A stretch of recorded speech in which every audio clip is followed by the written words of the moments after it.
আল্লাহু আকবার, আল্লাহু আকবার, লা ইলাহা ইল্লাল্লাহু, আল্লাহু আকবার, আল্লাহু আকবার, ওয়ালিল্লাহিল হামদ।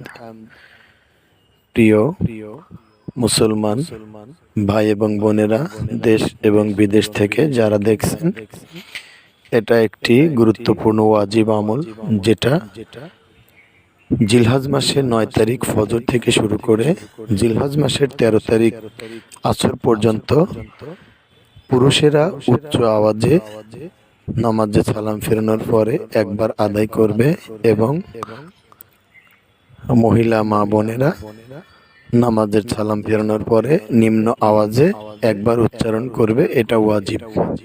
এই গুরুত্বপূর্ণ আমলটি আমরা অবশ্যই ঠিকভাবে করবো ইনশাআল্লাহ। আল্লাহ তাআলা আমাদের তৌফিক দান করুন। সবাই বলি আমিন।